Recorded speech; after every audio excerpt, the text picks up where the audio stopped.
ပန်ဒူဂျာရဲ့ချုပ်ကွန်းနဲ့ရှုံးမယ်လို့ဝေဖန်နေကြသူတွေကိုအခုလိုတုံ့ပြန်လိုက်တဲ့ဂျော့ရှွာဘန်မြန်မာချစ်တဲ့လူငယ်ဖိုင်တာလေးဂျော့ရှွာဘန်နဲ့တက်ရှိချန်ပီယံဘိုးကြီးပန်ဒူဂျာတို့ရဲ့ခပတ်လူပွဲနဲ့ပတ်သက်ပြီးတော့ပွဲကြိုရလက်အမျိုးမျိုးတွေကိုဝေဖန်သုံးသပ်ပြောဆိုနေကြတာတွေကိုတွေ့ရပါတယ်မြန်မာပရိသတ်တွေထဲမှာလည်းဒီလိုမျိုးအမြင်မကျတဲ့ရလက်တွေကိုထင်မြင်ချက်ပေးနေကြသူတွေရှိနေတာပါရှင်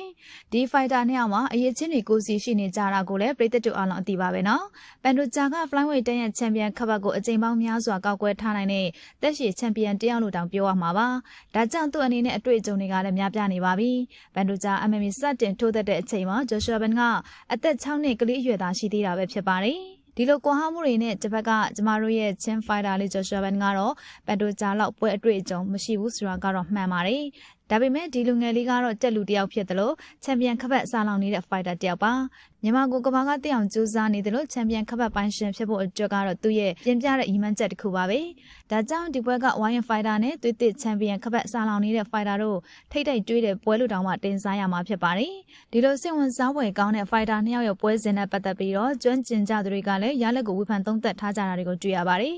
UFC မှာကစားနေကြတဲ့ဖိုင်တာတော်တော်များများကတော့ဂျိုရှွာဘန်ကတော်ပါတယ်ဒါပေမဲ့ဒီပွဲမှာတော့ဂျိုရှွာဘန်ရှုံးနိုင်မယ်ဆိုပြီးပြောနေကြတာဖြစ်ပါတယ် UFC မှာရှိတဲ့ fighter 10ယောက်ကိုမေးရင်ဂျိုရှွာဘန်နိုင်မယ်လို့ဖြေတဲ့သူက4ယောက်လောက်သာရှိတယ်လို့လည်းသိရပါတယ်ဒီသတင်းမှန်သည်ဖြစ်စေမှားသည်ဖြစ်စေကျမတို့ရဲ့ဂျိုရှွာဘန်ကတော့ချန်ပီယံဖြစ်ရမယ်ဆိုတဲ့ပြင်းပြတဲ့စိတ်နဲ့ကြိုးစားနေသလိုကျမတို့ပရိသတ်တွေကလည်းယုံကြည်မှုအပြည့်နဲ့အားပေးနေကြပြီဖြစ်ပါတယ်ဂျိုရှွာဘန်ကတော့ခက်ပြက်ပါပဲရှင်ပန်ဒူဂျာအရင်တွေ့ခဲ့တဲ့ဖိုင်တာတွေကဂျိုရှွာဘန်မဟုတ်ဘူးပန်ဒူဂျာကကျွန်တော်ထက်အသက်ကြီးလို့ကျိုးဝိုင်းပြန်မှာတော့သူ့ကိုလေးစားပါတယ်ဒါပေမဲ့ကျိုးဝိုင်းထဲမှာတော့ပန်ဒူဂျာကိုအနိုင်ဖိုက်မှာပါအခုလိုခပ်ပါပဲပြောချလိုက်တာဖြစ်ပါတယ်ဒီလောက်ထိချန်ပီယံခပ်ပတ်ပေါ်မှာယုံကြည်နေသူပါရှင်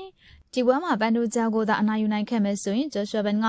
UFC မှာဒုတိယအသက်အငယ်ဆုံးဖိုင်တာဖြစ်စင်းဝင်သွားမှာဖြစ်တယ်လို့ UFC မှာပထမဆုံးအာရှအမျိုးသားချန်ပီယံဖြစ်လက်သမိုင်းတွင်သွားမှာဖြစ်ပါတယ်တကယ်လို့ဂျိုရှွာဘန်ရှုံးခဲ့မယ်ဆိုရင်တော့ကြီးမားတဲ့နစ်နာမှုအများကြီးတော့မရှိနိုင်ပါဘူးချန်ပီယံတယောက်နဲ့ထိုးသက်ရတဲ့ပွဲအတွေ့အကြုံရမှာဖြစ်တယ်လို့လူငယ်ဖိုင်တာဖြစ်လို့လည်းနောက်ထပ်ချန်ပီယံအတွက်ပြိုင်ပွဲတွေထပ်ပြီးတော့စိန်ခေါ်နိုင်ပါတယ်ဒါကြောင့်ဂျိုရှွာဘန်အနေနဲ့ထက်တွက်စရာတိတ်မလို့တာကြောင့်လေဒီပွဲမှာတော့ stress တိတ်မများပဲအနိုင်ရရှိအောင်လို့စွမ်းဆောင်ပြသွားပါလိမ့်မယ်ရှင်။ဒါကြောင့်ပဲဘန်တယောက် flyweight တန်းရဲ့သက်ရှိချန်ပီယံကြီးကိုနန်းချသွားနိုင်မလားဆိုတာကတော့လာမယ့်9ရက်နေ့ပွဲပြီးရင်တော့သိရပါတော့မယ်။ဂျိုရှွာဘန်ကတော့လက်တလုံးမှာမကြုံစဖူးဝေဖန်မှုတွေကိုခံနေရတာဖြစ်ပါတယ်။ဘယ်လိုဝေဖန်မှုတွေပဲရှိနေပါစေခဏခောက်ထားပြီးတော့ချန်ပီယံခပတ်ရရှိရေးကိုသာအယုံစိုက်ပြီးနိုင်ပွဲရရှိအောင်လို့စွမ်းဆောင်နိုင်ပါစေလို့လည်းဆုတောင်းပေးပါတယ်။အခုပန်ဒူဂျာနဲ့ဂျိုရှွာဘန်တို့ရဲ့ပွဲစဉ်မှာဘယ်လိုရလက်ဖြစ်လာမယ်လို့ထင်ပါလဲကျမတို့တစ်ဖွဲ့လုံးကတော့ချင်းဖိုင်တာလေးဂျိုရှွာဘန်ကမြမကုံဆောင်ပြီးတော့ချန်ပီယံခပတ်ရရှိသွားမယ်လို့ယုံကြည်နေမိပါတယ်ရှင်